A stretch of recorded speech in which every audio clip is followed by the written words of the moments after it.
Five, four, three, two, one. Hello, and welcome to Red Shirt Rejects, the show about Star Trek, sci-fi, and where the two connect. I'm your co-host, Kyle Nelson. And I'm your co-host, Trevor Law, back from hiding because, uh, loan sharks forget all things. At least that's what I've been told. They're a forgiving people. That's right, and today we will be discussing one of the things most Trek fans groan. Uh, they groan when they hear you mention it, the motion picture. Joining us for this discussion today will be our super producer and Nerd Union editor-in-chief, Commander Ship. We are going to be doing a review of it and also diving into some production history and giving you some facts about it along the way. But first, the news. CBS All Access is rebranding to Paramount Plus, and in case you don't know, that is where all of the Star Trek content is being housed. And in the latest investor call yesterday, Viacom CBS dropped a slate of new Trek news. Trevor will lead us off. All right, so the biggest news coming out is Star Trek Prodigy. So we've gotten our first look, and it's an all alien cast. We know the key demo for this is going to be kids. At least that's the hope for Alex Kurtzman and the people at CBS to get a new generation into Star Trek, and in order to get more them watching the more adult series. It's the according to the premise of Prodigy, according to StarTrek.com, is 6 young outcasts know nothing about the ship they have commandeered, a first in the history of the Star Trek franchise. But over the course of their adventures together, they will each be introduced to Starfleet and the ideals it represents. Kate Mulgrew was previously announced as reprising the iconic role of Captain Catherine Janeway to lead this brand new Prodigy bridge crew.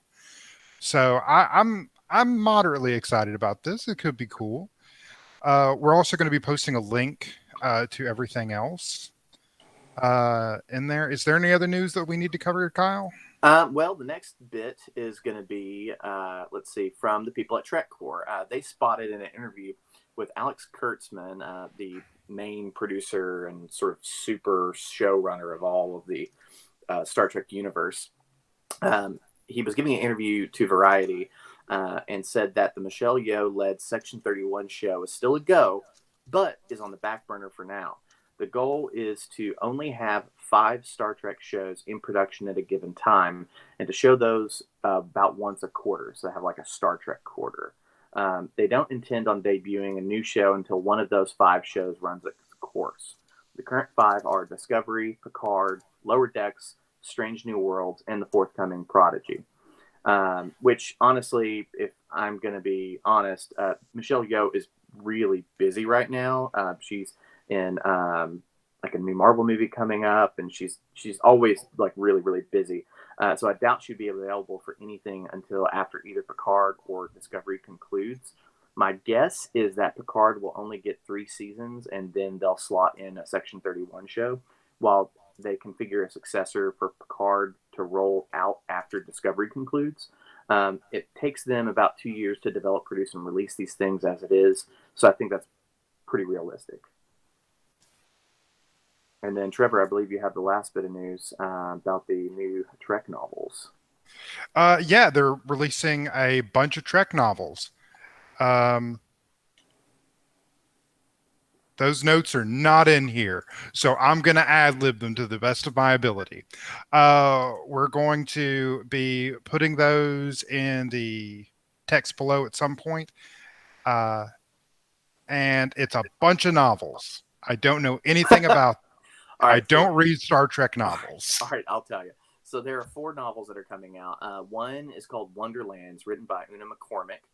This is going to be set during the period in season 3 of Discovery, where Michael Burnham has shown up in the 31st century, but has not rejoined the crew of Discovery. So it's going to explore that time gap where she's alone. One is going to be one called Living Memory by Christopher L. Bennett, and this is going to be exploring Kirk's time as Commandant at Starfleet Academy in the space between the motion picture and the Wrath of Khan, which personally is like the one I'm really excited about because that's the period of Kirk's life I'm actually most interested in. And we'll get into that when we talk more about the motion picture because I find that the most interesting Kirk.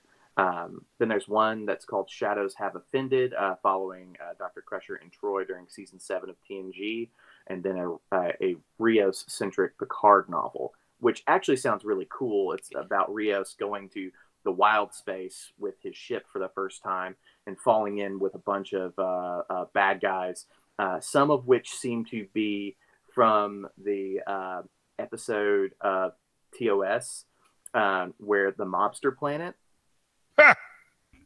like the mobster planet plays into that, but it seems like it's framed like a pretty epic sci-fi novel. It's the author's largest book, so I'm pretty excited about it. Nerd. Well, I mean, we are here discussing Star Trek, so that's on you, buddy. I have no one to blame but myself.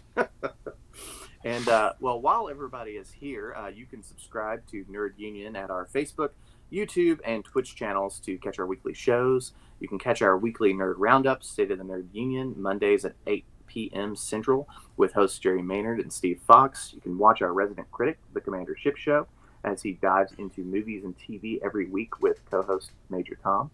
Love what we do? You can join the Union at our Patreon page, starting at $3, and you can support our writers and hosts to continue producing live content, events, reviews, commentary, and our scripted videos.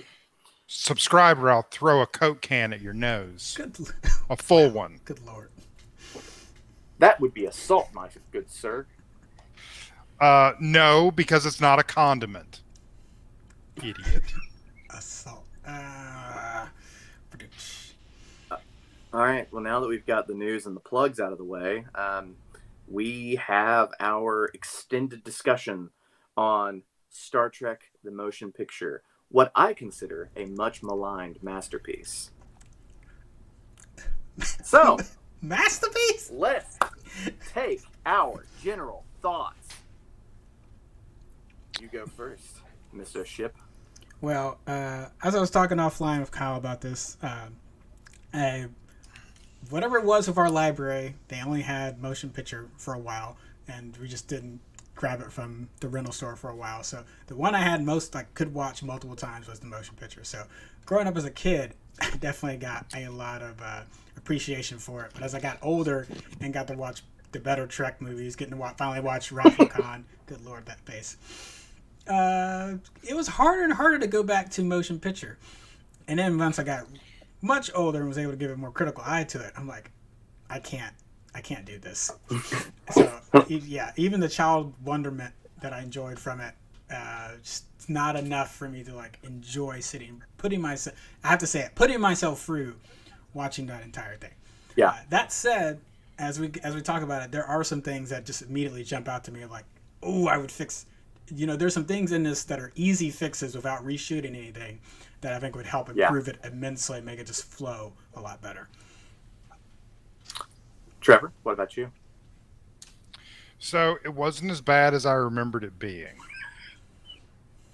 That being said, I was really bored. I was bored through so much of this movie, but there were some I want to list them all off, but that would completely throw off. So, the important things. There's a Klingon early on that's shown in the battle when they just start like just shooting V'ger, who has mutton chops. Yeah. Some of the most epic and impressive mutton chops I have ever seen anyone ever have. And I think it's important for Trek continuity that all Klingons, or at least it be in the rotation, Klingons have mutton chops. I think we have lost a bit of our soul by not having Klingons with mutton chops. Yeah, we've definitely lost some of our step there. Yeah. Mutton chopless Klingons. Yeah, and that is important. And if you're watching this and you only take one thing away from this, know that Star Trek: The Motion Picture gave us a mutton chopped Klingon. And I think that alone almost redeems its existence. So, and it does have a strong opening. I will say this because it's got like Klingons just shooting a random floating cloud for no apparent reason, Yeah. which I find fantastic, but also totally in line of thinking with with what the Klingons would do. Absolutely. And that's one of the things I want to get into when we get into sort of the overall legacy of the motion picture, because I think that in a weird way, the motion picture might be the most influential of all of the original Star Trek movies. Now I will back that claim up when we get there. 'Cause obviously it is, I think, probably the most or second most hated of the original movie. And for me, like as far as a personal connection for me to this movie, this was like the only one we didn't have when I was a kid. We had all of the others, but this one was conspicuously missing from the collection. And I did not understand why until I watched it. and I hated it for just the longest time. And I watched 2001: A Space Odyssey, and I have mixed feelings about that movie as well. But I don't.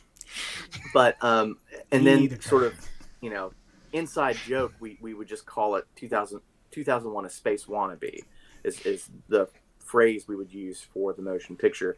But honestly, coming back to it as I'm older, as I've gained a much more appreciation for film in general, but the technical aspects of film more, and writing and all of that, I think that the motion picture gets a bad rap. It may not be a masterpiece per se, but I think he's already backtracking from earlier calling it a cinematic masterpiece. We got to get. We haven't even attacked you for calling it a masterpiece, we have got to get the clickbait in the headline.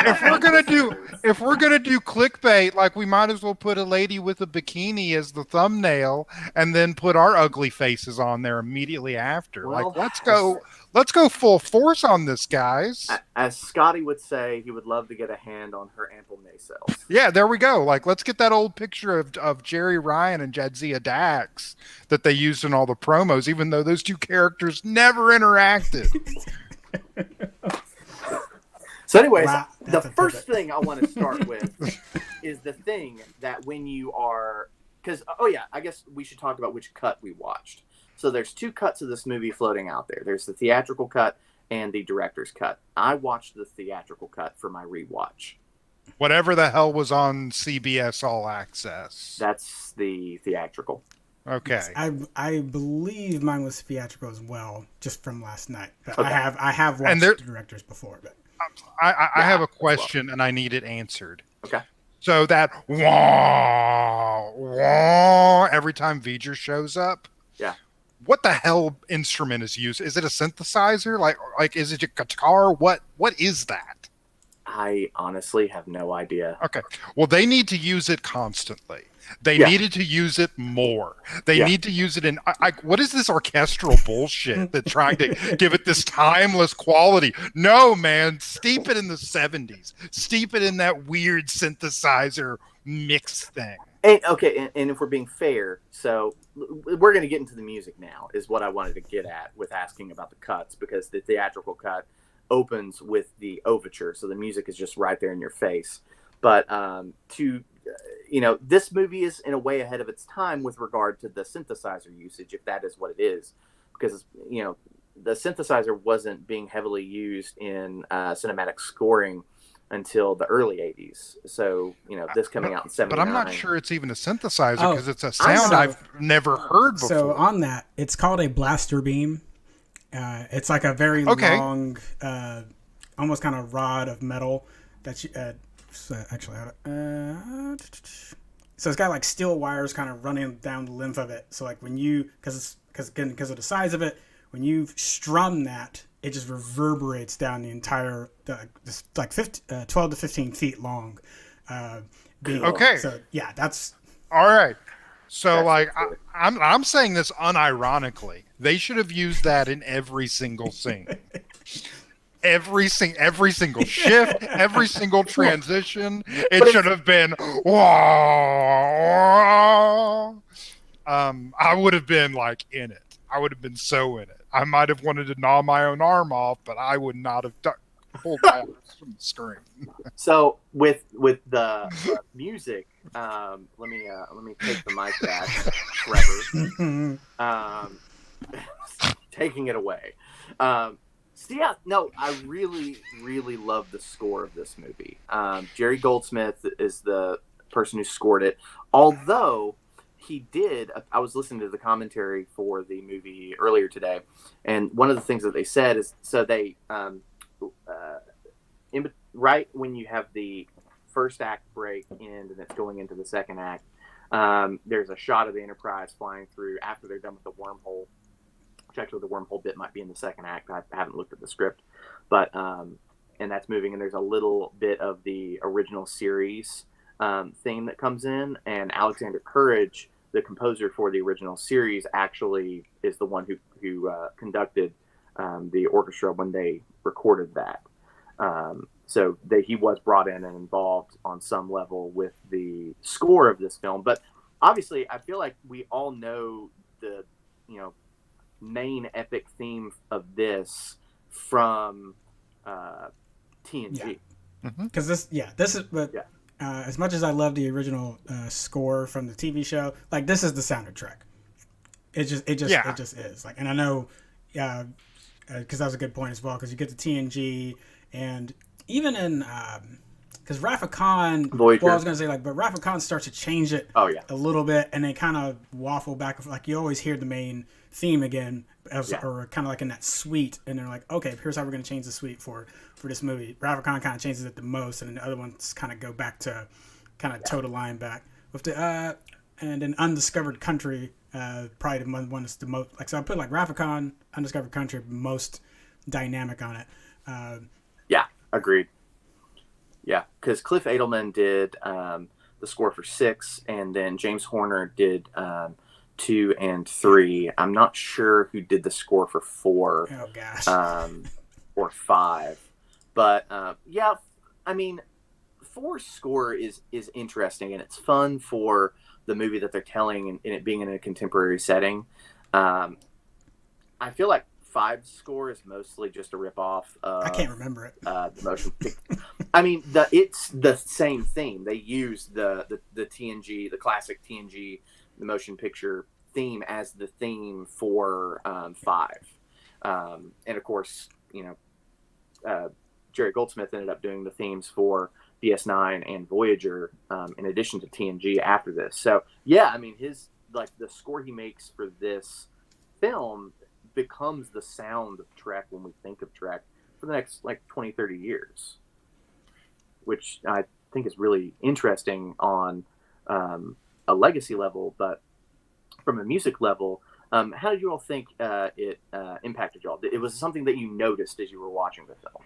The music of it? Yeah. I mean, that is absolutely the strongest part of the movie. It is the music of it, like genuinely.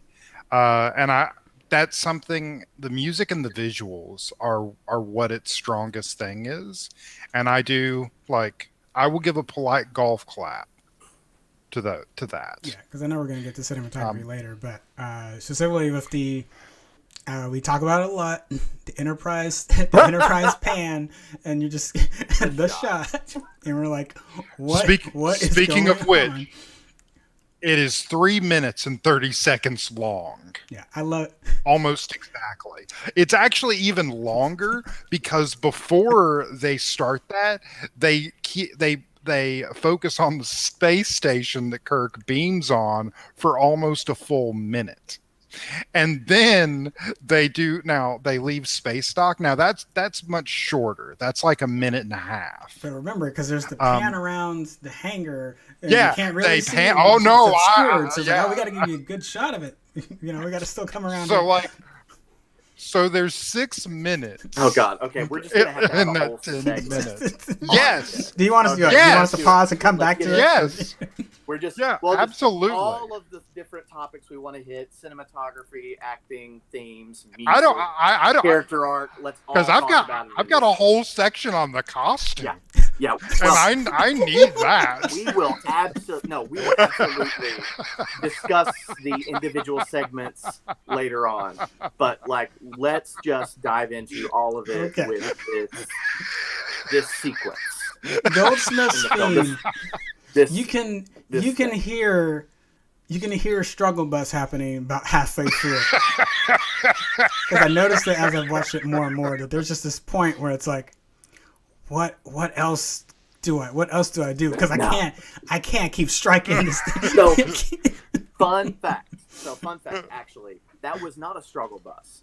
So what happened was he had written the score. He had written this piece of music, and actually threw it away initially because he said it is a good piece of music, but it doesn't have a character. It doesn't have a theme. It doesn't have an arc or whatever. So essentially, he was like, it needed something to really like make it gel. And what it was a character, and the character is the Enterprise. And that he scored that original section because he kind of just wanted to like lay it in and do a whole thing. And that's when he does that periodically throughout this movie, like doing a whole piece of composition while he's in the film that you never get to do in film.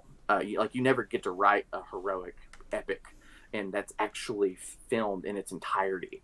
Now, part of the reason why that is because this is an uncut VFX shot, according to the director Robert Weiss. So, according to Robert Weiss, they did not get their VFX reel until a few hours before the premiere. Good God. So they did not have time to actually edit any of the VFX shots in the entire movie down. That makes sense because like that is by far not the only gratuitously long it just shot. needs a No, cut. it is not. Like when I was talking about some simple things that could be fixed, this is the biggest culprit. Of like, I would just trim this. And in the director's cut, that he addresses that. That's one of the biggest things that he does with the director's cut is to try to address the pacing issue with the film. Because of that. Because what's funny is until they actually get to Earth, the pacing is great. Like the first 10 minutes of that movie, aside from the Vulcan statues, which I find to be one of the most unintentionally hilarious things I've ever seen in my life. It's a giant volcano with 2 legs. Like with perfectly carved feet and everything. And it's what they're standing under when Spock is talking about the Kolinar. And I'm like, what? Did somebody say it's on planet Vulcan and think that it should be represented by a walking volcano? I don't know what that conversation was like. I don't know why it exists, but I love it. And it's canon.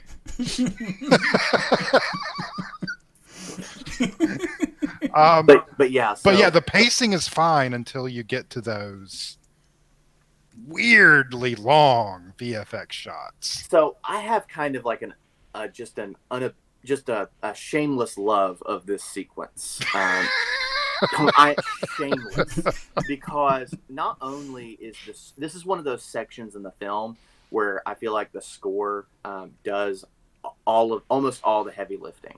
And that's the thing about this movie that I think it's a lot more subtle than a lot of the other Trek movies, because you've got this long extended period of no dialogue, and all you have is Kirk reacting to the Enterprise and this music, and it's imparting this meaning to what is going on with his arc and sort of the themes, because he is in love with the ship. He is in love with what the ship represents.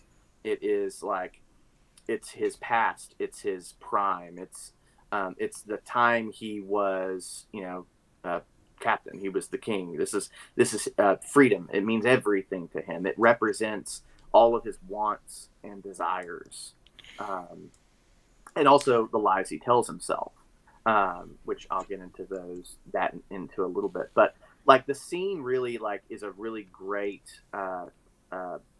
sort of underline for the bones of his arc.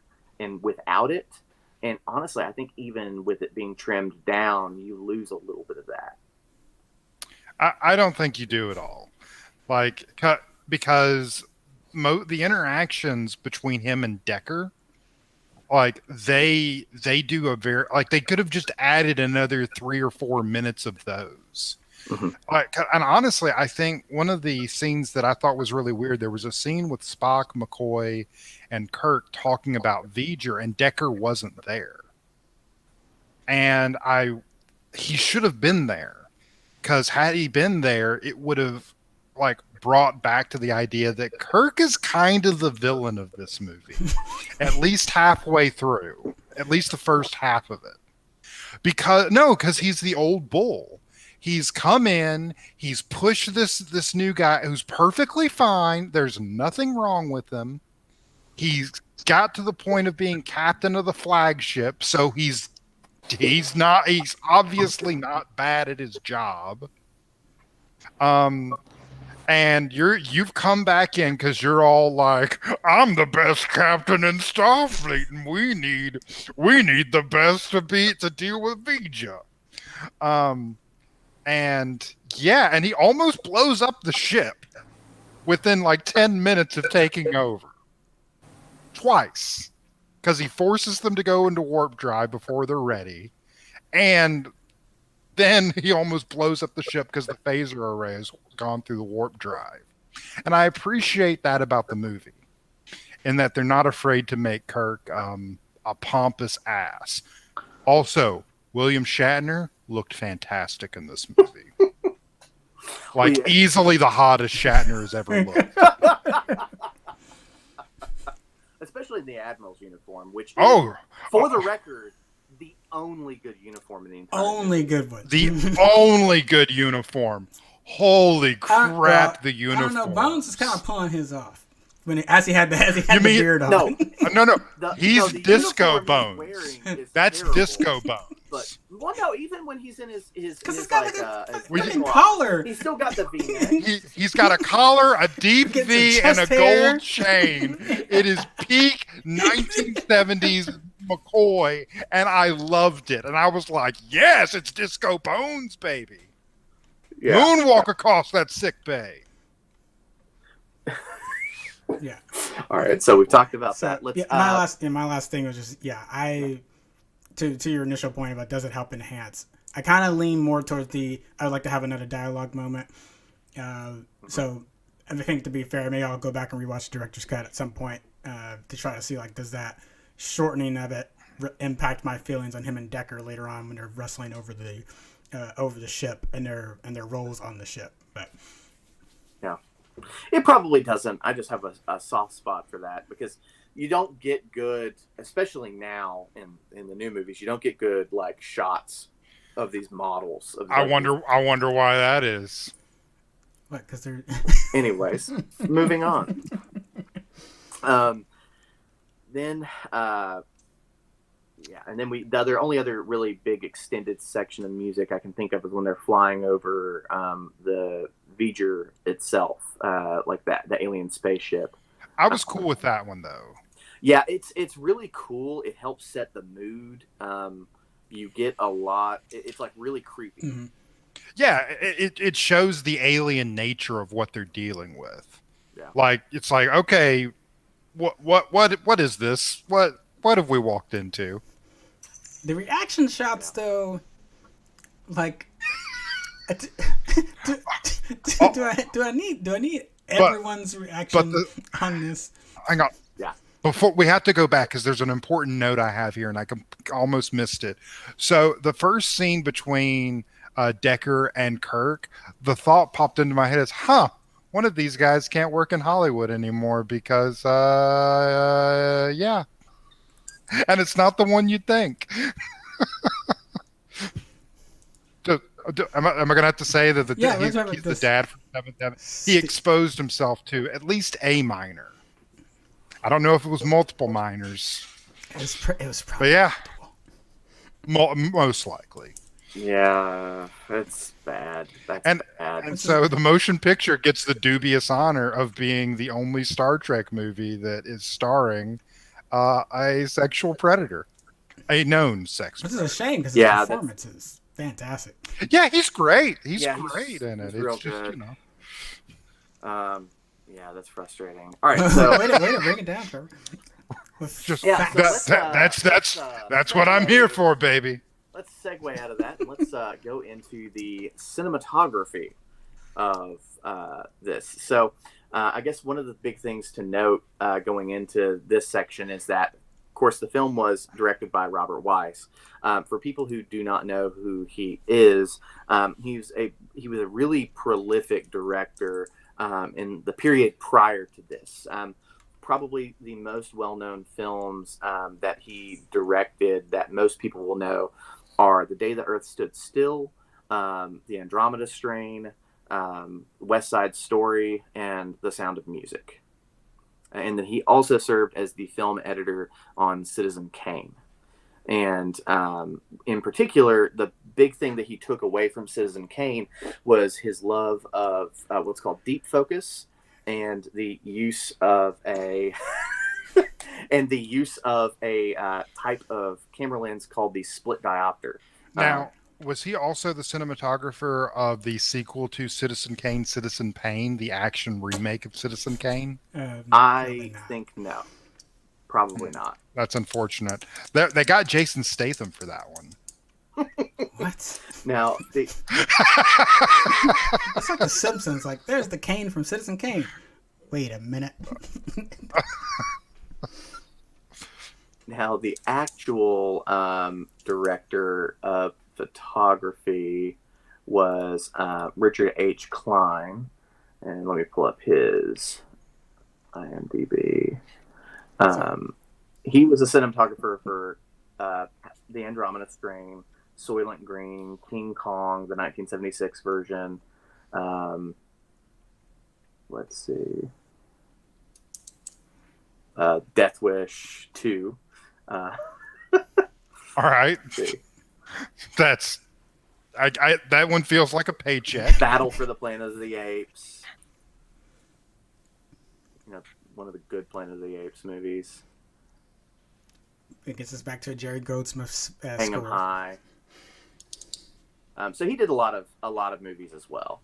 Yeah, what did y'all think about the way the film was shot and how it looked? I honestly didn't think about it. I was more like dissecting individual scenes going through it. Mm-hmm. I mean, I thought it looked fine in terms of. I didn't think there was any, but I'm not really the person to ask about that. Kenny would I'm be. just like, Kenny, how you do should talk not- about it. Come on. There's so. Yeah, I was distracted by scenes like Chekhov going like in slow motion with the extended Russian accent, making him sound ridiculous. I like what that scene does to put some, to show up Kirk, give Decker an opportunity to shine. So I like what the scene does. But but it's it doesn't look. It's not. I don't enjoy watching that. With the exception of like what's actually on the viewfinder, like so the rock in the warp, like I actually think that effect is really great. But the trailing off effect as they're on the bridge is kind of like, I probably might have done that a little bit different. But again, love the impact for that. But yeah, I mean the amount of fantastic VFX shots in this, like really legitimately old school VFX shots. In the commentary, they were talking about that scene in particular with the wormhole. The way that they did the wormhole was literally using a laser on a sheet of paper with an extended what is it called on a camera when you've got the extended like a larger aperture over a longer period of time, exposure. With an extended exposure, blasting this laser on a sheet of paper and then animating it over that, and none of that was done with CG. Yeah, it's crazy effect, fantastic, and it looks really good. Again, I can really shit on the trailing, but and then there's the matte backgrounds that, as the quality of the as you just get better and better, like 1080, 4K, it just stands out more and more. You're like, that background's fake, right? But for the time period, like I'm not trying to beat them up on that. Like those shots, I'm like, okay, within the time period, that's still a solid shot. Like, considering that a lot of these VFX effects are literally older than all of us in this, they've aged very well. I think that would not be a fair knock on the movie. Yeah. The VFX shots are very good. They have aged as well as they possibly could have. But I also think that speaks to the practicality of physical models, and because there's some things they could have played with, because you're thinking 79, right? Yeah. So 79, there's still some stuff that people would have been starting to experiment or make more. I mean, I don't really think someone's going to fully CGI a ship in late 70s, but there would have been some things they would have played with. But they're like, we're going to stick with models, and I like seeing that tradition having continued for a decade or two after that point. And it just, when you go back to remaster these things, it means you don't have a lot to fix. And honestly, the sets themselves look pretty good. Like, I didn't really have a problem with them. I thought when they were actually on V'ger, that actually looked pretty good. Like it really had a real feeling of like and stuff, kind of. Yeah, and I totally bought that could be like a living alien machine structure. Yeah. Spoilers for the motion picture if you haven't seen a movie from 1979. And there's also like some subtle things too. Like there's a shot of Kurt just walking through in the corridors, and it's lit differently than I've ever seen. It's like they ended up doing like a really kind of dark blue hue. That's just people were kind of walking through, and there's like just these like couple like moments of life spots on the Enterprise that just look really good. It's like there may not be a ton going on in that particular shot or scene, but it just looks really good. Yeah, and I think part of that has a lot to do with the style of both the director and cinematographer, and sort of the because they were aiming for a softer light, more neutral palettes, which is part of the reason why the uniforms look the way that they do. They actually because they saw the original series and they saw the uniforms that were in production for Star Trek Phase 2, which were very much similar to what had come prior to that, which was actually some Phase 2 photos in the drive if you want to throw any of those up. But because the show, so we can talk about the production history here in a minute, but the short of it is that this movie developed out of a series that they were working on for Star Trek, and a lot of the sets and visual effects, the sets in particular, were actually made for the TV series, and were then improved upon with the film budget, because as they started to film those things, they realized they needed more detail, or they needed a touch up here or a touch up there to make it look better on screen. It's actually how we got the newer Enterprise model. It's because the older one was low detail and they needed something with more detail. But yeah, and so when he saw those, he thought they were really garish, so he went in and had them change the uniforms to a more neutral palette, which also lined up with the fact that a lot of the sets were fairly low light. And like, these were not sets that were exceptionally well lit like you would think, say, with the Abrams movies, or even like Star Trek V. But nothing is as well lit as the Abrams movies. It's true. You've got lights on lights on lights. But literally taped together lights on top of lights so that they flash directly at its camera. But but like, it was fairly low light, which was part of the reason why they had to use split diopters, because you could not get everybody in a focused shot because the light was so low that it basically cut down on what you could have in focus at a given time. And for a split diopter is basically a split lens, which allows you to change the focal length of the camera. And when there are over 100 of these shots in this movie, which is insane.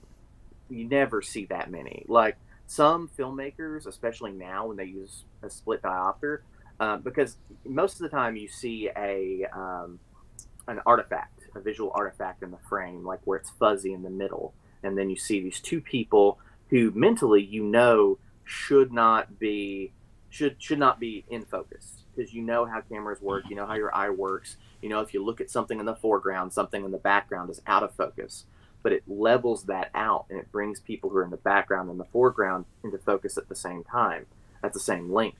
And so more newer films, when they bring that in, it's usually to emphasize a fantasy or an unreality of what is happening. It's to make you uncomfortable, like Tarantino when he uses one in Reservoir Dogs, in the scene where toward the end, with I think it's after Eli Roth gets shot.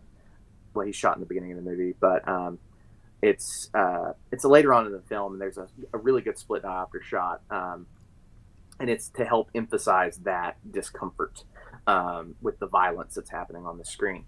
But for the most part, the split diopters in this film, you don't even know that they're there, and that's because of the color palette on the bridge and the color palette of the uniforms. It hides effectively these shots, and in some instances, he's actually using tri or quad diopter shots where he's bringing in like multiple fields, which is crazy. I've never heard of anybody else doing that, but he did it on the Andromeda screen as well. So while the distortion is not there so it is I'm still feeling the effect of it on my eyeballs though, like, cause I still like, so there's a lot of times with Decker and Spock over at the science comm station, and I'm like, even though the effect is not there to give the kind of the dead giveaway, I'm still like, you're no something's that's not working,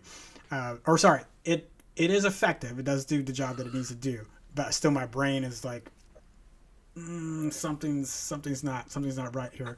But I would say for the rest of them, the ones that aren't obvious with the effect on the side where you're kind of getting that faded out spot. And for folks that are watching, we've actually got a shot of Kirk up right now where you can kind of see the effect. So you notice on the right hand side how sharp it is with the character in the background, and then again on Kirk's shoulders you can kind of see where it's faded out to make that work.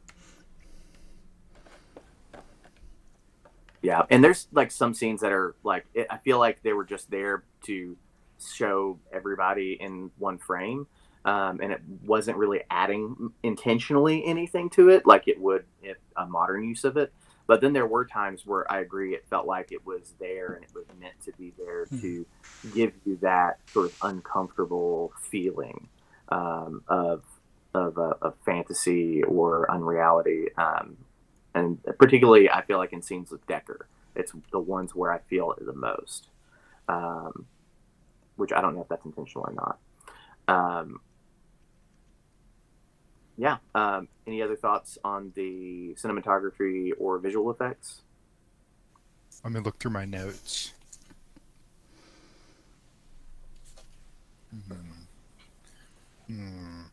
No.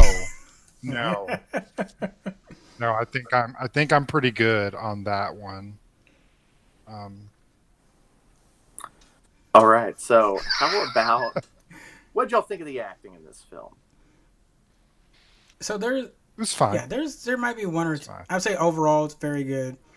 Kirk, like I said it before, Kirk and Decker going at it when he first goes down into engineering, in the ready room, on the bridge, and particularly after the wormhole. I think the wormhole after that moment is just really, it's fantastic. Yes. Bones getting into Kirk kind of reestablished, like, was like, what are you doing here? And kind of checking him. Like, well, he checks him on the bridge, checks him in the ready room again, and then immediately has another opportunity to have to like show some growth or show some awareness of his issue, because there's another opportunity of him and Decker where Decker's giving him a course of action, and Kirk has to weigh it. So that it's just there's another point about Kirk here that I feel like definitely needs to be made, because it really made me dislike Kirk. Kirk's job before he took over the Enterprise was Chief of Starfleet Operations. Literally, he is in charge of overseeing starships. That is his job. And it's just I'm just thinking of like how I would feel if I was in an organization and I saw that dude step in. And the fact that since that's already his job, if he wanted to be captain of a ship, he could just wait for one to be not assigned a captain and take it himself. It would be weird, but it wouldn't like step on anybody's toes or anything. And he's just like, no, I'm taking this one. I want this one. I want the flagship. Okay, so I don't think that they establish in this film that the Enterprise is the flagship. I don't think that designation pops up until the Next Generation. It was mentioned in TOS that the Enterprise was the flagship. Yeah, but we don't know if it still remains the flagship in the original series, in the movies, but that's a moot point. But yeah, it really makes me dislike Kirk in this movie, which I like. It makes him a more interesting character. Yeah. Yeah, as far as like the acting goes, I didn't feel like there was anybody who really did a bad performance, with the exception, and I go back and forth on this, whether or not this was bad or whether I'm just confused as to what Shatner was doing. But the transporter scene, I think, is one of the most effective scenes overall in the movie, where they're beaming up Sonak, his Vulcan science officer, and the other character. And they die in a horrible transporter accident. Gruesome. Just like horrifying. I like they kept the screams like, in. They like the screams are just like this. Whoever did the sound on that, just so good. They did such a good job mastering that. I don't really understand the point of that scene. I was genuinely confused by that scene. So the reason why that happened was this is more of a mechanical function of the draft. So in the Star Trek Phase 2 pilot, Leonard Nimoy was not brought on board for Star Trek Phase 2. They got all the original series cast except for Nimoy. He did not want to do it. And so they wrote 2 Vulcan characters, Zahn, which we will talk about later, and Sonak. And they decided that when they transferred this over into a motion picture, they were going to have Spock come back into it. They're going to have Nimoy come back into it. So they needed to, they got rid of Zahn, and they were like, well, we need to kill a Vulcan because we need a reason to bring back Spock. And Spock, for his arc, cannot start within Starfleet and cannot start with Kirk. He has to be brought into the situation. So we need a reason to bring him in, and killing Sonak was the way to do that. So there is a functional reason why they did that scene, and it's because they need a reason for Spock to feel like he can insert himself in, and why they're willing to accept him so readily. This brings me to one point and one question that I have about Spock in this movie. One, Spock is the weirdest ever in this movie. This is the weirdest he is in any film. Yeah, which I digged. I genuinely enjoyed that. He felt very alien, which I'm like, all right, I'm digging it. 2, why the hell was he the only Vulcan that could sense V'ger? So he probably wasn't the only one that could sense V'ger. And I'll get into that when we talk about his character arc in the film. But so if he was the only one, why weren't like more Vulcans just attracted to V'ger then? He wasn't the only one. He was the only one that wasn't bothered by it. What do you mean? So we'll go into it when we get into Spock's arc, because it's integral to his arc. Okay.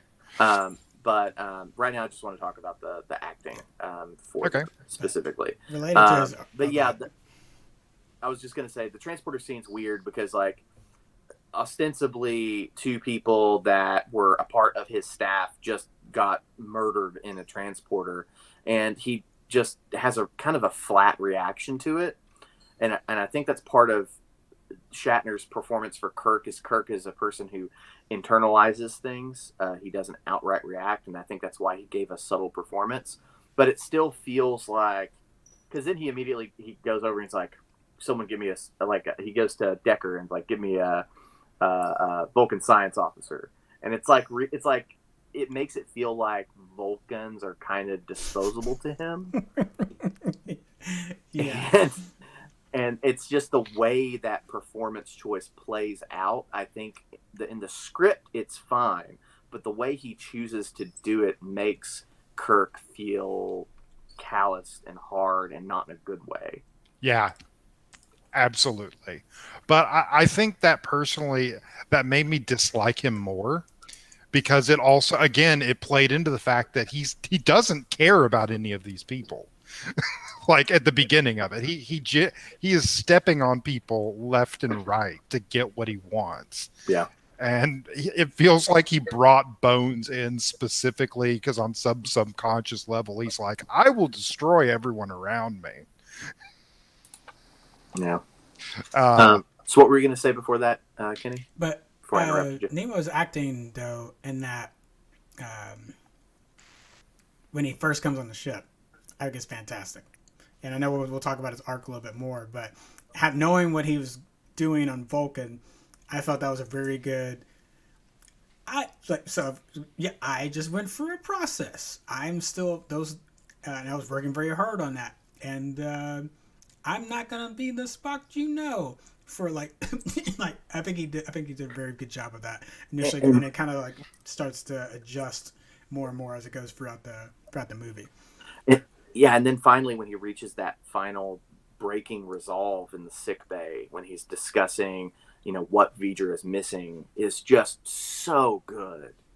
Oh, Nimoy's so good in this movie, and in a way that's different entirely than, say, Shatner's performance. Whereas, Shatner's Kirk is always a fairly he gets shit for the way he talks sometimes, and sometimes the way he delivers lines. But V'ger, we are the creator. But it's not that bad. But he's really good. He's a face actor. Like, different actors act different ways, and Shatner is a face actor. He, like, all of his emotions are contained right here. And then sometimes he'll do some really great physical stuff, but most of the time, particularly in this movie, it's like it's all in his face and his posture. But I don't know. There's something about the way Nimoy acts that's just really good, and he really stands out in this movie, I think. Everybody else, I think, does a pretty solid job. Decker's good. He's a good. He gives like a. I can't remember the actor's name. I'm not even going to bother to remember it. Seventh Heaven's Dad. He does a good role, but he's not particularly different than I feel like in a lot of other roles I've seen him in. Yeah. And DeForest Kelley is just like great. Disco Bones. He's Disco Disco Bones Bones in is this movie. Objectively the best Bones. And fun fact from the Star Trek Phase 2, originally the way that scene was supposed to play out is Kirk was going to go out and recruit Bones because he needed him for a mission, and Bones will have not just gotten out of Starfleet, but have gotten out of human medicine entirely and became a vet. So I feel like that was a missed opportunity because he should have been like at studio, like he should have been like really tearing up the dance floor, like 23rd century Quarks or whatever. Yeah, you should ring my bell, ring my bell, and then yeah, just like that. Just More like that. All right. Performance-wise, Ilaria. that might be the bad egg out of the bunch. That was a little stilted. Yeah, and I'm not sure how much of that was. I don't know where the disconnect was. I don't know if that was her. I don't know if that was the role. I think honestly she kind of got the crap end of the stick because she's fine. I feel like she's fine when she's actually herself. Yes, it's But once she becomes the drone, it's like that's really hard to do. And there are moments where her character Ilea like breaks out for just a minute, and you can sort of see it on her face, and those are good moments. But yeah, I think overall it's really tempered. I just feel like I need to comment on the fact that this, like, because it's like that I didn't realize she was Miss India, but it makes perfect sense. And it's like, okay, we got Miss India. Let's get her in like the shortest robe humanly possible as quickly as possible. I mean, this was a Gene Roddenberry joint. Yeah, and it's the second I saw it, I was like, oh, come on, guys. And because like V'ger really cares about short robes. To be fair, I don't think I don't think V'ger sent that. I think that was the humans put that on her, because I think V'ger just sent her over naked. Yeah, which makes sense. Yes. Yeah. But I'm just like, come on. Yeah. It was like equal, like it was just one of those just over the top ridiculous moments. What else we got? I've got to go through my notes. I've got like several. These are important. Sure, Trevor. Every single one of these is equal or more important to Mutton Chops Klingon. So I guess we can go into the themes when we talk about the character arcs. So let's talk about character arcs. Oh, hang on. Another important thing. Huge continuity error when they show all the pictures of the Enterprise. No NX Enterprise. It's true. There was no NX. Like violation of canon right there. Deal with it. They need a special edition that in there. Definitely.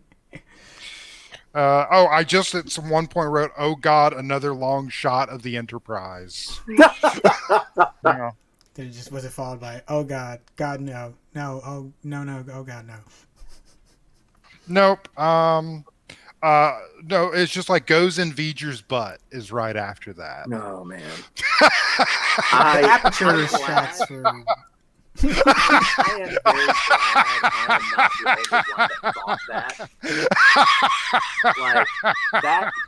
Like the aperture that they call it.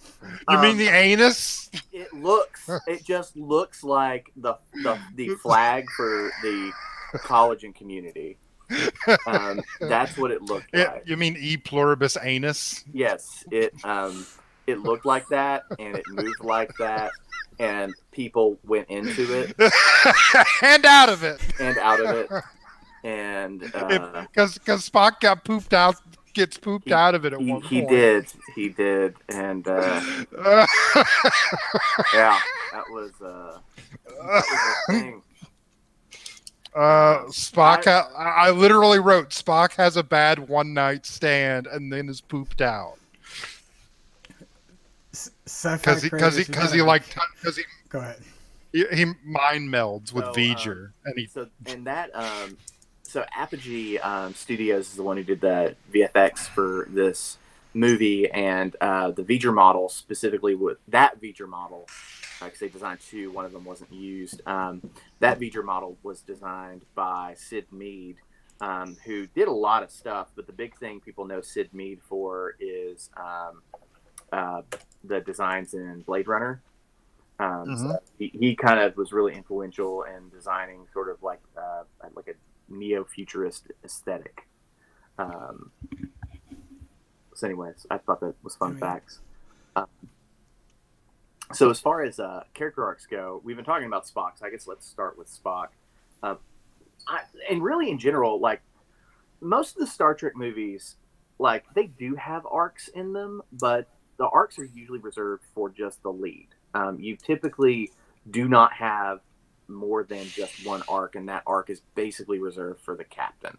Occasionally, like Data might get an arc, or Spock might get an arc, but for the most part, it's Data, or it's not Data, it's the captain who gets the arc, and which is different from the series, which most of the series don't have arcs. Most of the characters have flat arcs. Like a thing will happen to them, they'll have things happen to them, and then at the end of the episode they reach a status quo. But that doesn't really happen with the movies. They have real arcs. But this movie, it has like the most arcs of any of the movies. There are at least 2 fully developed arcs, and honestly, I think you can reasonably count up to 5 or 6 arcs. Is V'ger included in that one? Absolutely. So V'ger has an arc, Kirk has an arc, Spock has an arc, Decker has an arc, Ilia has an arc, and arguably Bones has an arc as well. Although, he goes from tearing up the night to being back to a humble doctor again. Yeah, that's right. Back to a humble bone sauce. But no, yeah, it's just they and really I feel like 3 of them have pretty well defined arcs, but you can really argue up to 6 of them have arcs, which is pretty nuts. That doesn't happen in these movies, which also I think is one of the reasons why the movie feels so slow, because it does have to give time to these secondary arcs. That's fair. But so ones in particular that I feel like are the strongest are Spock's and Kirk's. With Spock's, it's really interesting because you have, like, when you're doing story diagrams and building character arcs, there's a lot of different methods that you can do, but one of them is you develop what the characters want versus the characters' needs and the lie that they tell themselves. And with Spock's, I've found the way I would describe it is like what Spock wants is to be a being of pure logic and eschew his emotions. But what Spock and the lie Spock tells himself is that is something he can do, and that is better. That is a better form of life. That's a better way of living and being. And what Spock needs is actually to learn the opposite of that. That he needs that in order for him to evolve and grow as a person, he needs to make peace with both halves of himself. And there's like really interesting like symbolism that happens with Spock's arc in particular that I didn't realize until someone pointed it out in the commentary, is that when he's on Vulcan, there are hexes everywhere, like all over because he's going through Kolinahr. He's purging himself of all emotion. He's becoming a being of pure logic, and everything is geometric. And so he has these like hexagonal like patterns all over the ground, there in the necklace. And then what is V'ger?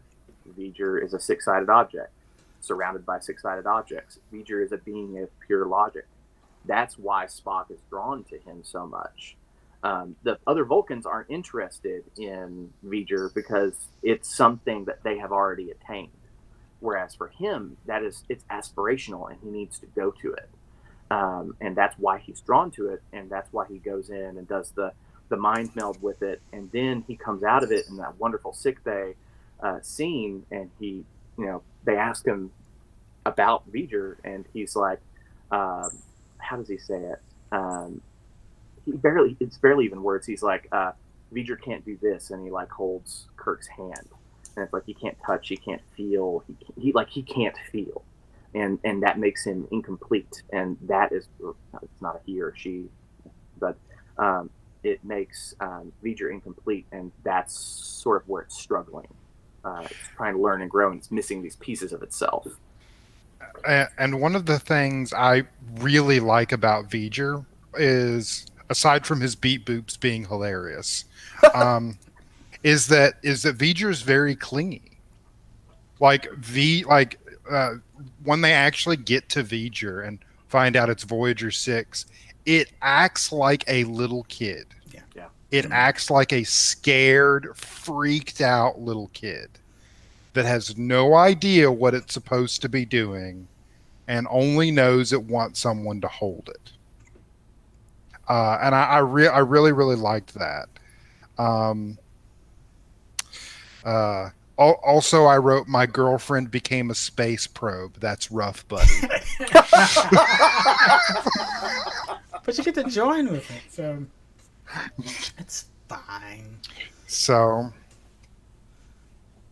does that make them a throuple?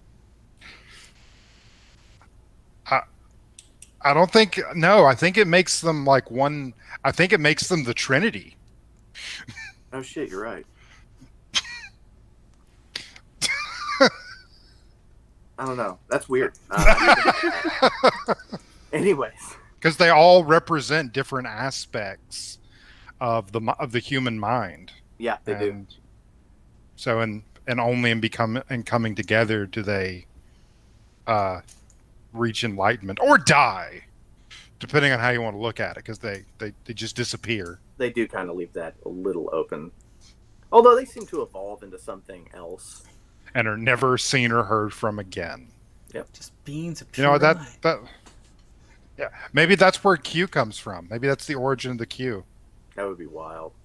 Yeah, and so and then Kirk's arc, he's under the same sort of parameters of wants, needs, and the lie he tells himself. His wants are he wants to be free of the desk. He wants to go out amongst the stars. He wants to be the man that he was a decade ago. The lie he tells himself is that he can do that anytime. He's the best. He's he's James Tiberius Kirk. He can do whatever he wants. And of course, the need is that he needs to not be an arrogant, selfish prick, and he needs to learn that no, actually, you don't know anything about this ship. And there's those really wonderful moments, like after the transporter incident, where he walks out of it And he gets lost. He doesn't know where the turbo lifts are. Like he doesn't know that the phasers are now reconfigured and almost kills everybody. Like he is a threat to the mission, but he won't give it up. Like what he honestly should have done was just gone in as an observer and let Decker manage the ship and Kirk manage V'ger, because that is where Kirk shined. He was the one that figured out, like, because it had Decker been the one in charge of the actual V'ger part of that mission, they all would have died. Yeah, and what's really cool is that when you go into Star Trek 2, it's clear that Kirk has learned that lesson. Mm-hmm. Like he's letting Spock do the things, and it's only when Spock basically tells him, no, this is an emergency situation, you need to be in charge, that he does it. Yeah, and he where he was clearly out of his depth, which frankly Kirk was almost out of his depth too in that situation as well. Yeah. They got blindsided. Oh my God, did he? Also, one more. This is my last note. We're on to my last note. Thought you had like 20 more pages. I had 3 pages, but half of them were devoted to the mutton chop. So it's important. She got turned into a probe, and no one gave a shit. Like no one cared. Well, Decker cared. Decker did.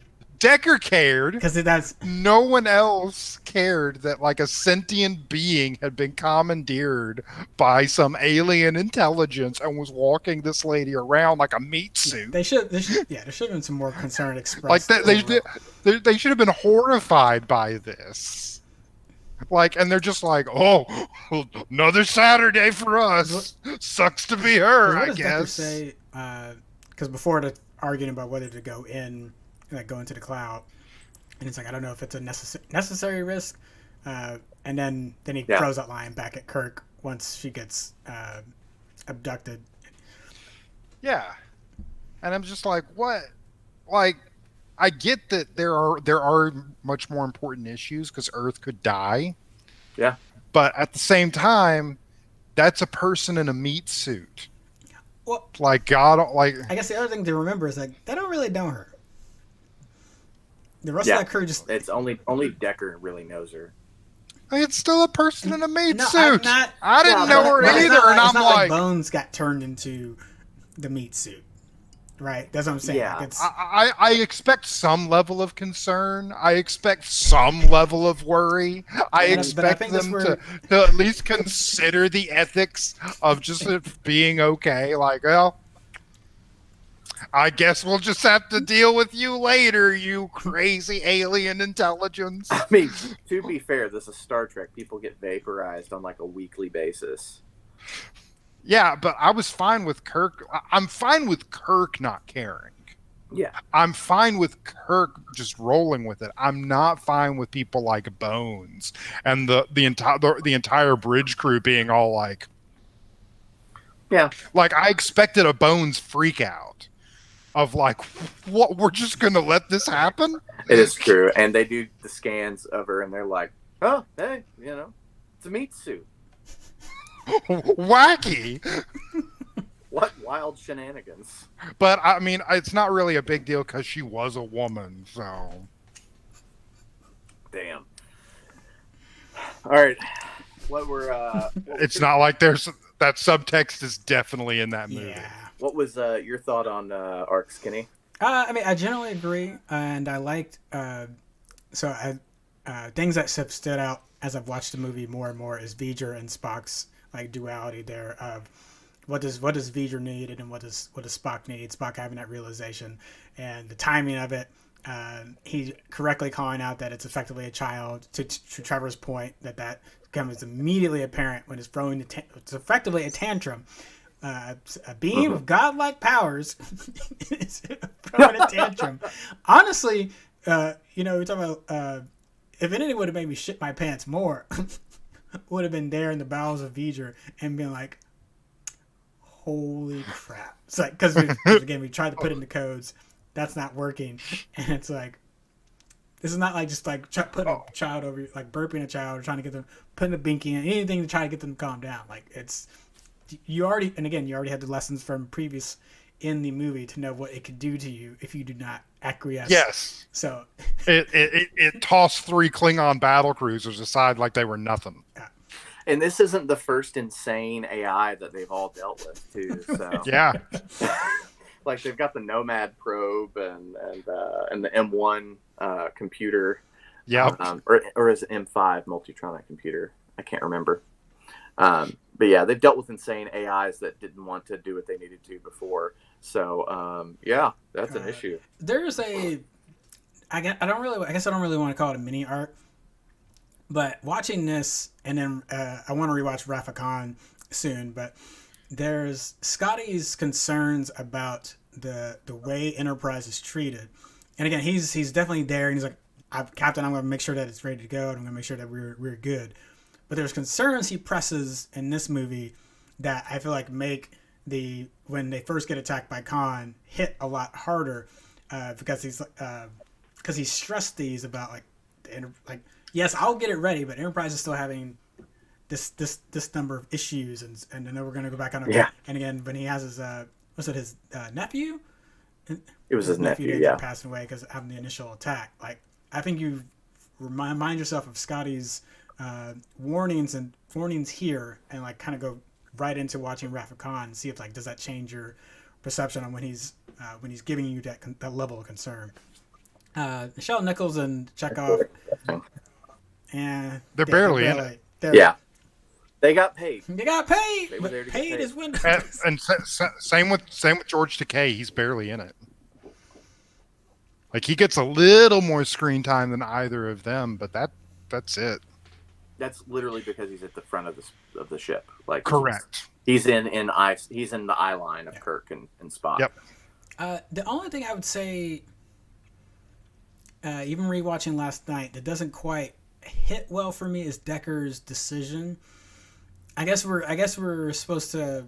I think there's a little bit like the audience having to infer that he's doing this out of a love, but I don't know if they earn that as well right there at the end. Like I feel like I feel like his conversations through the ship and walking her through what's going. Like I feel like those are solid, but then when you need to sell it right there and he inputs the codes, I don't know if I'm like, oh yeah, of course he would do that. Like, yep. This is the guy that's been very measured and calculated in everything that he's done the entire movie, and now he's going YOLO.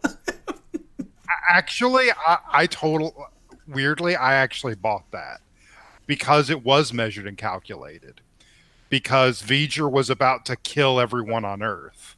because it was a child throwing a temper tantrum, and he's like, okay, there's the woman I love. This thing is not going to stop unless it talks to the creator face to face. Oh, we got no other options. And then boom, going for it. So I agree with you. I do buy it, but I do think that his arc is underdeveloped because I can't point to it and say this is his wants, needs, and the lie he tells himself. I can't do that with him. I can. Correct, yeah. I know that as far as what he wants, he wants a relationship with Ilea, and he wants to explore. Like, he is a starship captain. He wants to go out gallivanting around the cosmos. Like, he wants to do that. But I don't know what he needs, and I don't know if he's deceiving himself in any way. And it just sort of like at the end, his decision it's not out of nowhere. It's a logical decision because the three of the other people out there are Kirk, Spock, and McCoy, and none of them are going to sacrifice themselves because of the script. So, therefore, hey, I'm a walking podcast. I'm the one that's got to do that. Exactly. Like, Decker is like the short straw there. Like, there was another random red shirt there that may be one of them, but that's not going to happen. So it's going to be Decker. If it had been a red shirt Vulcan, it definitely would have been. Yeah. So it's like, I buy it, but I feel like they do the bare minimum of making me buy it. Like, it could have been more fully formed, I think. Like, take away some space dock minutes and give me some scene of dialogue with them talking about something with somebody. I don't know. Mm-hmm. Yeah, this movie could have like stripped away 10 to 15 minutes of random like space scenes. And the funny thing is the director's cut's only like 3 or 4 minutes less. So it's not that they actually cut a ton in the director's cut. It's that they sort of, cut, so many seconds here and so many seconds here to make it flow better. But yeah. So, yeah. So as far as like overall legacy, this is what I'm saying. I think that the motion picture is probably the most influential. Like, it has not had the most impact singularly on pop culture. That, I think, goes to Wrath of Khan or the whale one for it. The one with the whales. I took their whales. Yeah. The gang gets some whales. Gang gets some whales. Yeah. Like, I always want to get mad at Endgame for its freaking time heist thing, but then I'm like, I like Voyage Home, and I'm like, this is a whale time heist. This is to bring this all full circle, has the mom from Seventh Heaven in it. It does. So, but yeah, but I think overall, like, this one has the biggest legacy of all of them because, for one, this was like really the only one that Roddenberry was directly involved with.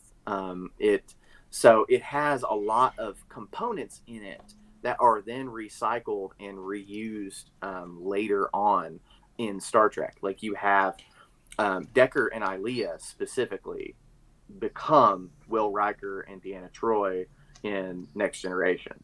Oh, I didn't know that. Yeah, like, there are literal words of dialogue that Decker says to Kirk that Riker says to Picard in the pilot of TNG. Oh, neat. Yeah. There are, so they were extracted from that and put into there. The show, the movie started off as an outgrowth of Star Trek Phase 2, which was going to essentially be Star Trek The Next Generation, but with the original cast. And so they built out a bunch of stuff, like a bunch of sets. And literally all of those sets were reused through to the end of Voyager. For the most part. Yeah. Save some money, baby. So the motion picture bridge was probably the most. It's reused like so much in the Next Generation. It's absurd, but it's like but the one you probably think of the most is the battle bridge, the battle bridge is a reuse of that. Anytime you see another starship bridge, basically a reuse of the They picture just bridge. reskinned that one. Yeah, they just take down the walls and put up or put a divider somewhere. The battle in season 1 of TNG where they're on the Stargazer. That's a barely reconfigured motion picture bridge with a wall that cuts off half the set to make it look smaller. That's funny. Yeah, but yeah, they reused a lot of the sets, like the engineering room. They use that exact configuration for it in Voyager. And they also use it for the Next Generation. It's the same set, the same standing housing for the warp core, the same rails. Like everything is the same. They just cover it or redress it to make it look right. The same elevator that's in there is the same elevator you see them use occasionally in the Next Generation or Voyager. I do want to make one uniform note that I forgot about. Yeah. So, because we talked about Kirk's Admiral uniform, but I do like the engineering uniforms. I mean, and they keep that into going into Wrath of Khan. So I would say, aside from the yacht boat thing they got going on and the heavy 70s vibe, I do end up liking the engineering choice there.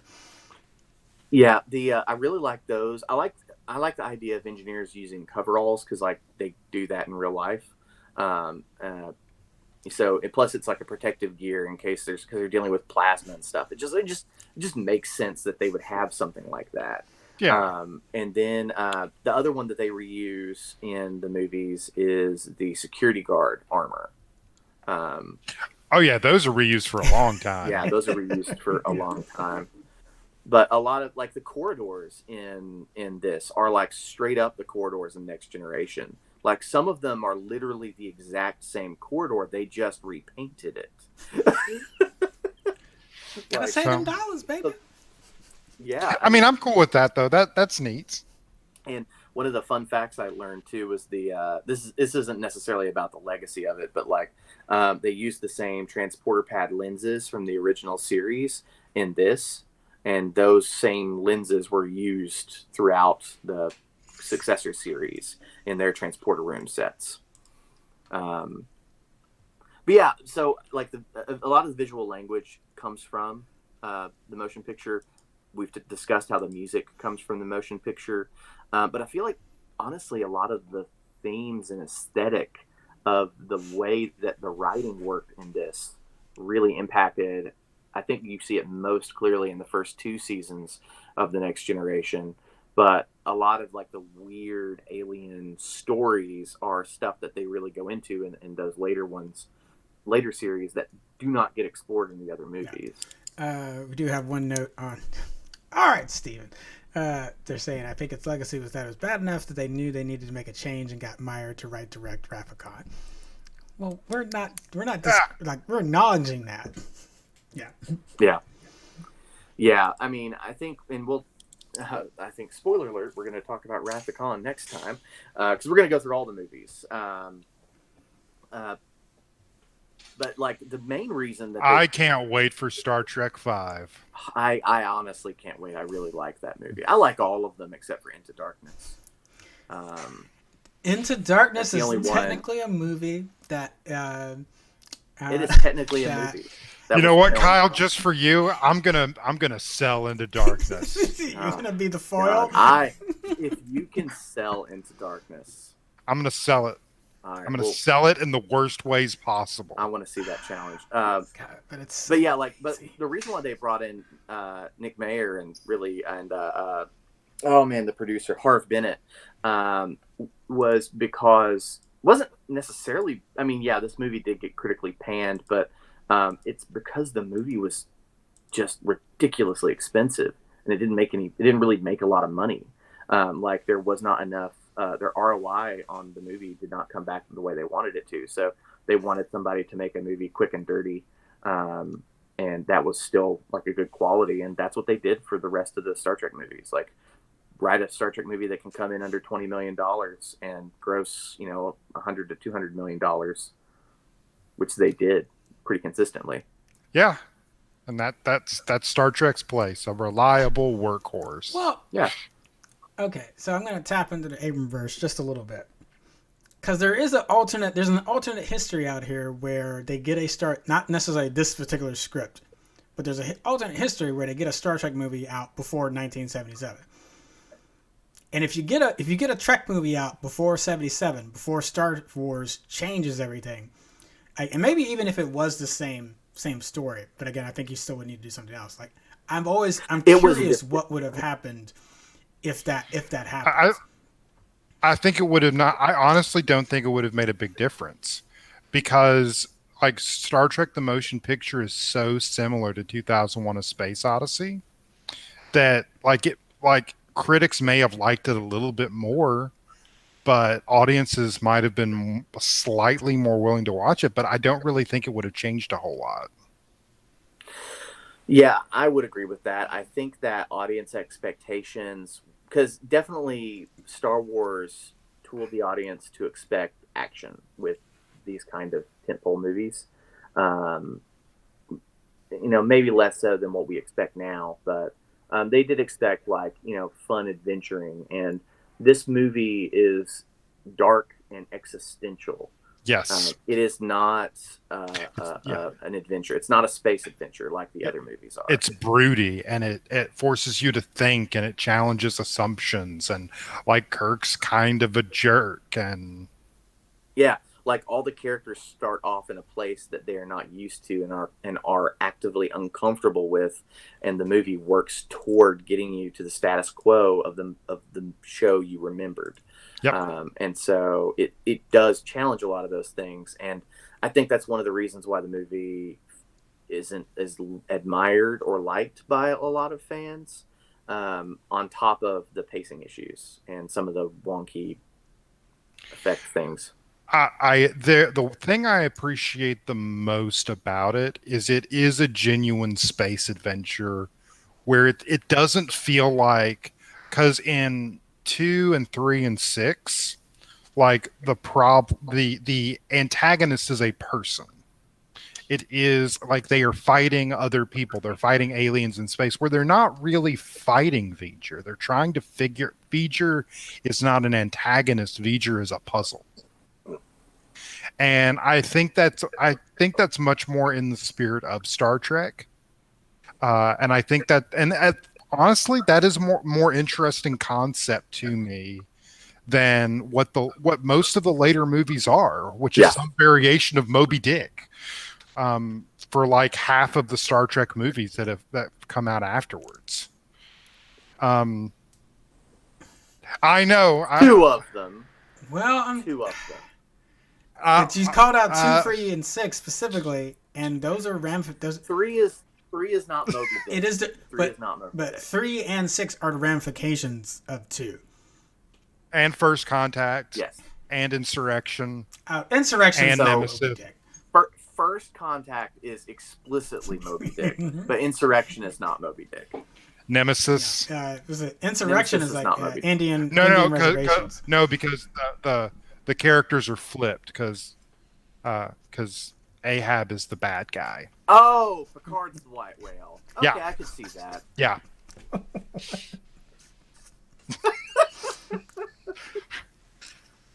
What? And then J.J. Abrams, like first Star Trek, that's Moby Dick.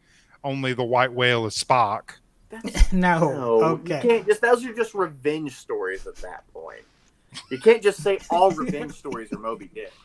I believe I just did, and 1/3 of our panel agrees with me. So, but that's some parallels. I'm just gonna move right past that. Yep. I think I've said it all, audience. I was thinking about the spear data from Star Trek Discovery, and again, I know how much we malign parts of season 2, but it made me think a little bit going back to like, okay, I feel some V'ger nods there. But to the Abrams Spock and Kirk conflict, as far as like them not getting along is not even underselling it quite a bit. But I see some parallels between Decker and Kirk's arguments in this movie compared to Spock and Kirk in the 09 reboot a little bit. Yeah, I could see that, because like Kirk is a brash character and he's going to conflict with people who aren't. Like, he's just that kind of character. Man, the Abrams movies, I don't want to talk about them. But we're gonna get watch there. The cinematic masterpiece that is the Abrams verse. Yeah, so and then like other legacy elements I would rattle off real quick are, we get the Klingon, the standard Klingon aesthetic comes from this film, both the designs of the bridge and the failure consoles. to incorporate mutton chops into later iterations of them. It's true. Yeah, they did. There was an abject failure in that regard. So we get that. Let's see. And it started the proud tradition of every generation. Every time there's a new generation of Star Trek people coming in, the Klingons have to be completely different. That's right. Yeah, they did do that. Every time someone new takes over, they have to re-engineer the Klingons. They have to be completely different. They have to be completely different. Yeah. Although I will say, Abrams' Klingons weren't completely different. They were a redesign, but they were still aesthetically Klingons. Yeah, that's fair. They didn't do a discovery. Yeah. Now they had pierced ridges. Like, I think that's kind of cool. Let's see, we got it. They were goth Klingons. Yeah, I mean, if any alien species are going to be goth, it's going to be the Klingons. Incorrect. It would be the Romulans, because they are basically drow. You're right. And the Borg are already goth, so they don't have to worry about we that. got another comment. Thinking of V'ger as a puzzle makes me wonder if there's a good comparison to Arrival then. Other good alien as a puzzle movie.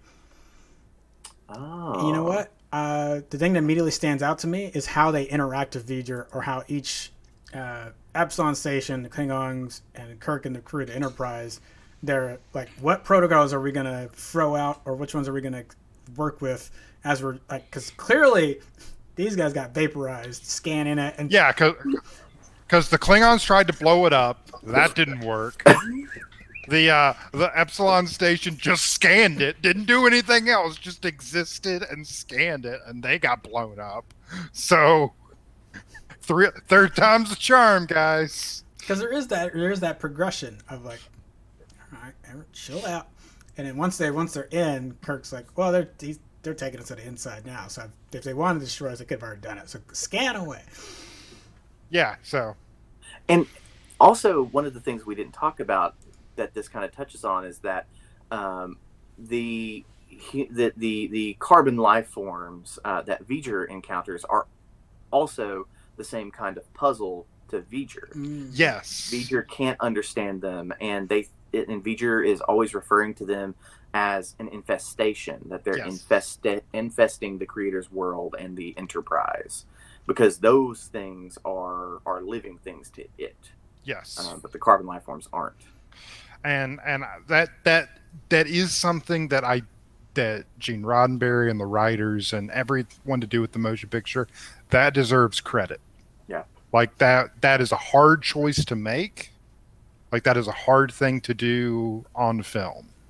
Yeah, and that's like, it goes to Bones' first line when he comes on board the ship, and they said there's a thing coming to attack Earth or something like that, and Bones goes, why is an object we don't understand always referred to as a thing?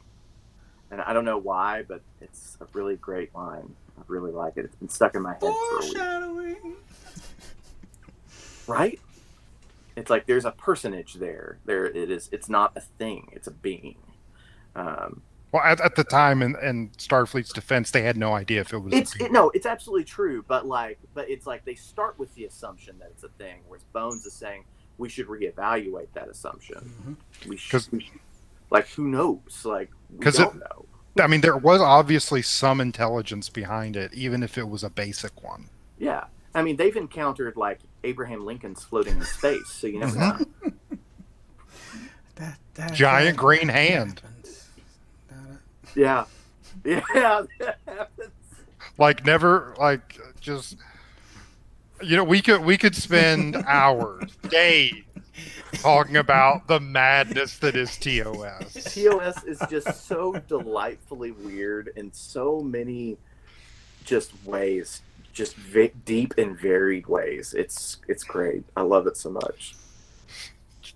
I don't want to get into that. No, we're not I don't. Well, but we're not. But to contrast that into the main topic or the topic of the motion picture's legacy, it did a very effective job of taking that sort of goofy, off-color adventure story, and that is sometimes serious and sometimes was elevated beyond what it was, and turns it into like an existential, cinematic, character-driven story that we basically know Star Trek to be today. Like all of the Star Treks after that, with the exception of a few episodes, all of them sort of become less ridiculous and more self-serious because of the motion picture. So what you're saying is Gene Roddenberry pioneered the gritty reboot. What franchises were reboots prior to this? So I don't know if you would call. I don't know if I call it a gritty reboot. I mean, somebody gets fried in a transporter in the first 15 minutes. It's true, and Kirk's like just a raging jerk. Yeah, took our protagonists and made them like really serious jerks. That weren't in everybody's like nobody really likes each other at first, and they kind of have to pull together. You have your first appearance of Hoth Klingons in a dark and a really dimly lit red colored set, blowing stuff up from the very beginning. Gene Roddenberry created the gritty reboot. No. I'm still gonna give that to Tim Burton and Danny Elfman. Okay, with the Batman. I don't know though. A grounded reinvention. I'm willing to give him that. But gritty. All right. I think it just rustles. Say that. Oh, go ahead. I don't know if you can say that they invented that, because King Kong existed prior to this, the '76 King Kong. And that was okay. Sort of a grounded reinvention of the original. Okay. I was going to defend it until you mentioned King Kong. I'm sure there's others. I just looked at King Kong up when they shared the same cinematographer. I mean, I was going to even say you could go. I mean, because if we don't want to stay with sci-fi, Godfather, gangster movies up to that point were basically comical, and because that was part of the thing. There was you could have realistic war movies, but when it came to criminal enterprise, there was a way they wanted to portray it. Godfather was one of the first ones to really buck that trend and be like, no, we're gonna. And we can argue whether it's glorifying or not, but that definitely was a question of is Godfather glorifying this, and it would have been one of the big blockbuster ones to do that. Yeah. Yeah. Close, but no cigar there, Trevor. Yeah, good attempt, honorable attempt. You had me though. I have to give you credit, because I had to think. I had to really be like, no. No. What? No.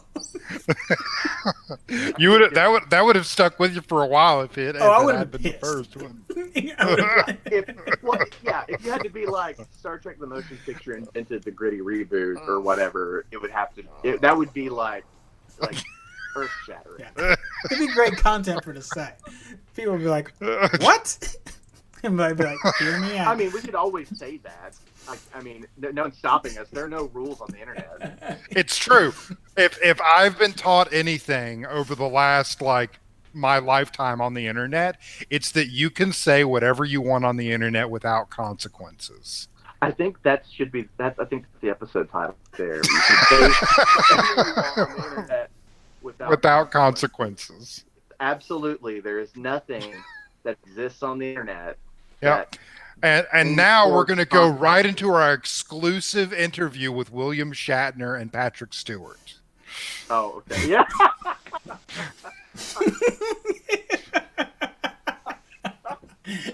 Hey, you laugh at someday. We'll be watching the motion picture with them both. Well, Trevor could have had an interview with Nichelle Nichols, so it's not like out of the question. Yeah, I was close to getting an interview with Nichelle Nichols.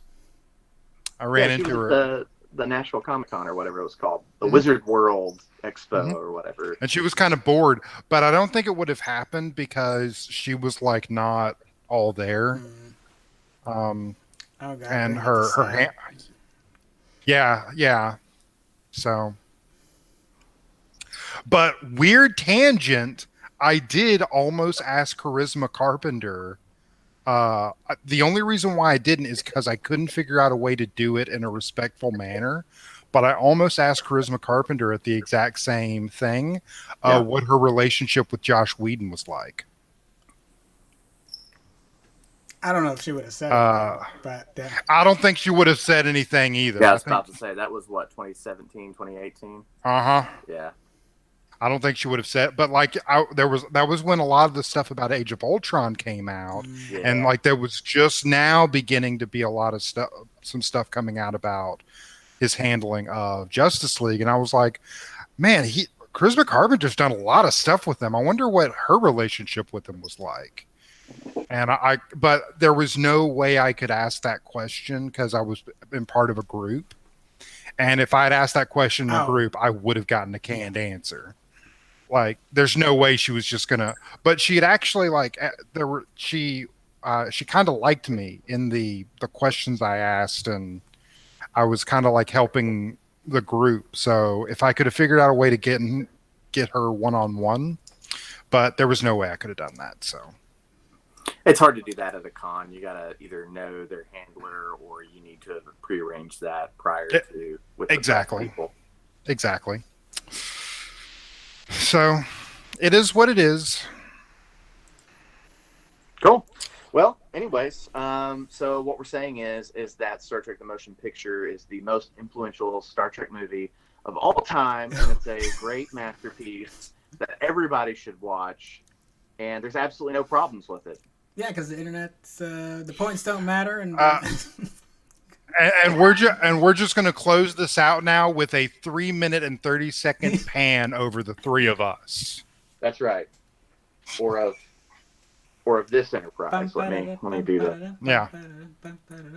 You got to get the whole thing, and you got to start off from the back. And well, not if this is J.J. Abrams. Then you intentionally make sure you never get the whole thing in the screen, because if you do, that makes you think it's smaller than it is. So you do everything you can to make sure you never get one good shot of the beautiful ship at any point. That makes sense. That makes sense. Well, and then I'm gonna go like this to make sure I don't fall in. Don't think we get a good shot of it during the first movie when they do the young Enterprise? Yeah, we do, but it's like this. It's not. It's not. Shot, you do not see the entire thing. He does it intentionally to make sure that the Enterprise fills the frame and it looks bigger than it is. Because the ship is too big for it. Also, he totally stole that shot from the beginning of this movie. So, Star Trek 2009 and the motion picture have the exact same opening. They're the exact same. I was gonna say, like, the first 15 minutes, I was like, to your point, I was like, man, I have noticed this before. This feels, there's a lot of beads that just kind of hitting. Also, specifically the scene of it leaving space dock, like that has been so, almost every single movie has a scene very similar to that. It's true, and in some of the movies, like in Wrath of Khan, they literally just reuse footage from the motion picture in Wrath of Khan of it leaving space dock. But anyways, what I'm talking about is the shot of the Klingon ship, the D7, as it's flying. It goes head on, and then the camera rotates over it, and then to give you the image of the feel of three-dimensional space. And that's sort of what he does with the Kelvin, just from a different angle. It hits it and then it rotates so that you see that it's like flying upside down or whatever. Okay. But is there anything else we want to talk about? It's very important. Okay. That's it. I believe we've covered all the hits. Okay. Mutton chops. All right. So those are your final thoughts. That's it. Yeah.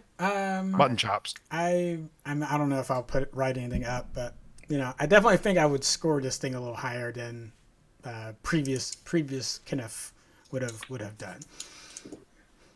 Oh, did you guys get a chance to do your rankings of the Trek movies, of what you would rank from highest to lowest of all the Trek movies? Not yet. I was gonna hope I can have it by next week. I want a little more time to think on it.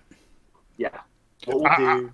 I'm going to do that ranking once we're done with all of these. Well, what I was wanting to do is I want to have us rank them all, see what we like right now, and then through these discussions and rewatches at the very end, do the list over and see. So, okay, if we're going to do this, then I have a very important question. Okay. Is Galaxy Quest going to be on this? Galaxy, it could be a variable. Yeah. Throw it in there. Yeah, I think so. Yeah. Okay. Yeah, I think so. I think Galaxy Quest has to be on there. Okay. At this point. Because that changes my rankings. That means we have to watch Galaxy Quest. I'm fine with that. I am too. I don't need an excuse to watch that. I really don't. It's Tim Allen's best movie. My favorite. I can't attribute this to anybody because I don't remember where I heard it. I feel like it was actually I remember where I heard it. It was from the Galaxy Quest documentary that Screen Junkies did, and talking to one of the guys who I don't remember who it was who said it. It was one of the people who worked on the film, and there was a scene where Tim Allen and Alan Rickman were doing their thing, and Tim Allen got emotional, and he just had to leave. They had to go to his trailer. He's like, I don't like how this made me feel. And he was like emotional from the scene and walked away. And Alan Rickman made an offhand comment. I do believe he just discovered what acting is. Damn. Yeah. Yeah. That is scathing. That is so catty. But that's so Rickman though. That is. Oh, rest in peace. Rickman. All right. As much as I almost started talking about Galaxy Quest. So Sorry. Next week we will be back. We're going to talk. Well, not next week. In 2 weeks. I was about to say. 2 weeks from now, we're going to be back. We're going to talk about the Wrath of Khan, and we're going to have our rankings, our preliminary rankings for best Star Trek films, including Galaxy Quest. I'm trying to think if there's anything else before this plug that we need to do.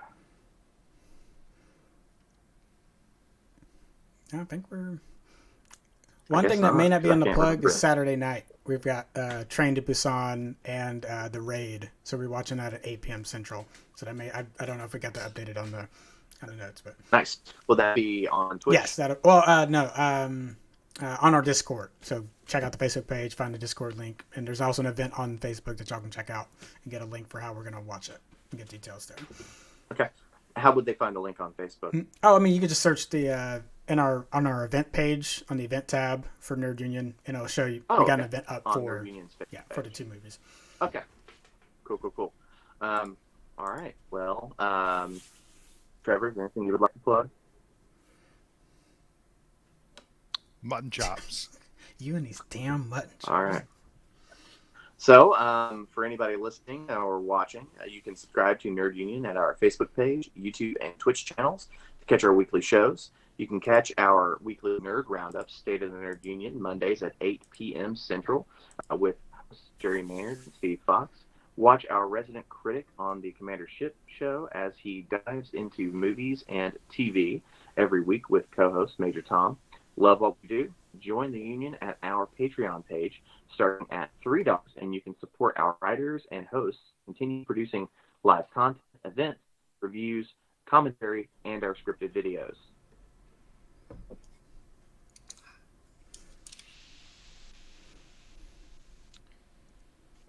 That's it. All Peace. right. See y'all. All right. All right. We did. All right. Well, I didn't know. Were we off air? No, you gotta give us a sign. Oh, okay. I don't know. It's fine. We'll see y'all. See y'all next time. I'm going to do the